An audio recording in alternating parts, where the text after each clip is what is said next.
বিদেশে এসেও যে খুব বেশি এইসব চিন্তায় যে শান্তি দেয় তা না, কিছু অশান্তি নিয়ে মনে হয় বাকি জীবন পর্যন্ত একেবারে কবর পর্যন্ত এরকম অশান্তি নিয়ে যেতে হবে। ডক্টর মোহাম্মদ ইউনূস যখন প্রথমে নোবেল পান, প্রথমে আমরা সবাই কিন্তু আনন্দিত হয়েছি, কিন্তু একটা কারণ এখন পর্যন্ত আমি মিলাইতে পারি নাই, যে ক্ষুদ্র ঋণ সুদের ব্যবসা করে একটা মানুষ কিভাবে নোবেল পায়। আসসালামু আলাইকুম প্রিয় দর্শক, স্ক্রিনে থাকা ভিডিওটা ইতিমধ্যে আপনারা দেখতে পেরেছেন। প্রিয় দর্শক, ভিডিওটা খুবই গুরুত্বপূর্ণ, খুবই ইম্পর্টেন্ট একটা ভিডিও। প্রিয় দর্শক, আমেরিকা গিয়ে ব্যারিস্টার সুমন কি বলল আমরা সরাসরি তার মুখ থেকেই শুনবো। প্রিয় দর্শক, কথা না বাড়িয়ে চলুন আমরা স্ক্রিনে চলে যাই। বিদেশে এসেও যে খুব বেশি এইসব চিন্তায় যে শান্তি দেয় তা না, কিছু অশান্তি নিয়ে মনে হয় বাকি জীবন পর্যন্ত একেবারে কবর পর্যন্ত এরকম অশান্তি নিয়ে যেতে হবে। আমার জীবনে অনেকগুলা ভুল সিদ্ধান্ত, ভুল কাজ আছে আমার জীবনে। আমি মানুষ হিসেবে অনেক ভুল করছি। শুরু করিতেছি মহান আল্লাহর নামে, যিনি পরম করুণাময় এবং অত্যন্ত দয়ালু। নিউ ইয়র্কে এসে পৌঁছাইছি, এখন নিজের ভাগনার গাড়িতে করে আমাকে আমার বোনের বাসা থেকে নিয়ে যাচ্ছে আমার মা যে বাসায় থাকেন এই বাসায়। তো থাকতে থাকতে অনেকগুলা মেসেজ পেয়েছি বাংলাদেশ থেকে। যদিও এটা নিয়ে খুবই আমি চিন্তিত ছিলাম, বা কথা বলা দরকার আমি ভাবতেছিলাম, বিভিন্ন কথাবার্তা হয়। এটা আসলে আমি আপনাদের কাছে আল্লাহর রাস্তায় চাই যে এটা বন্ধ করতে হবে।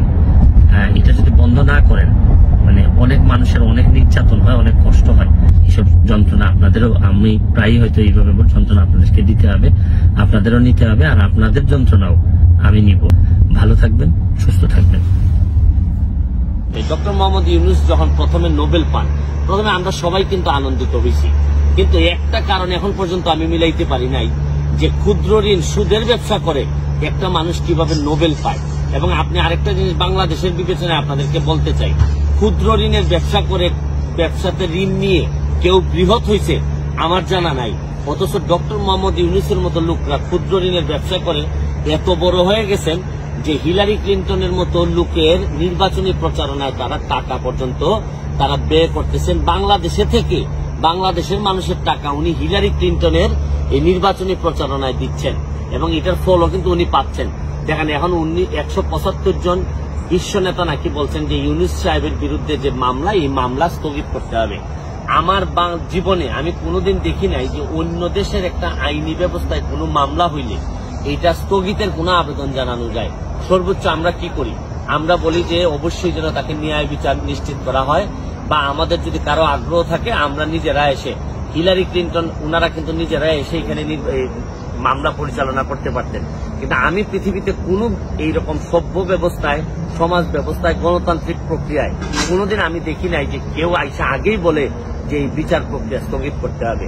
শুনেন, আমি একটা জিনিস আপনাদেরকে বলি, এই দুঃসময়ে এখন যে সময়টা ক্রাইসিস মোমেন্ট, এই সময়ে আওয়ামী লীগের মধ্যেই আমি আওয়ামী লীগের যারা আছেন সবাইকে দাবি করব, যে যার খুলস থেকে বেরোয় আসেন। প্রতিবাদ করার সময় আছে, আমাদের যা যা আছে তার বিভিন্ন সময় আমরা বলবো, আমাদের দুর্নীতির বিরুদ্ধে যুদ্ধ চলতে থাকবে। কিন্তু এখন মনে রাখবেন যে জননেত্রী শেখ হাসিনা, আমি বারবার বলছি যে উনি যদি না থাকেন তাহলে আমাদের মতো মানুষের প্রতিবাদ করার সাহসও থাকবে না, কারণ উনি বঙ্গবন্ধু কন্যা বলেই আজকে আমাদের এরকম প্রতিবাদ করার সাহস আমরা পাচ্ছি। শুনেন, দেশের মধ্যে দুই দলের মধ্যে বিভক্তি থাকতে পারে, কিন্তু আরেক দলকে পরাজিত করার জন্য বিদেশের যারা, আপনারা জানেন যে এই আমেরিকা কিন্তু ইতিহাসের পুনরাবৃত্তি। 71 সালের যুদ্ধের সময় আমেরিকা আমাদের বিরোধিতা করছে, এখন যখন বাংলাদেশ যখন অন্য লেভেলে চলে যাচ্ছে উন্নয়নের দিক থেকে, তখনও কিন্তু আমেরিকা আমাদের বিরোধিতা করতেছে। প্রিয় দর্শক, ভিডিওটা আপনারা দেখেছেন, ভিডিওটা অত্যন্ত গুরুত্বপূর্ণ ছিল। ভিডিওটা অবশ্যই শেয়ার করে দিবেন। ভালো থাকবেন, সুস্থ থাকবেন। আপডেট ভিডিও পেতে চাইলে 9-10 মিনিটের চোখ রাখবেন। আল্লাহ হাফেজ।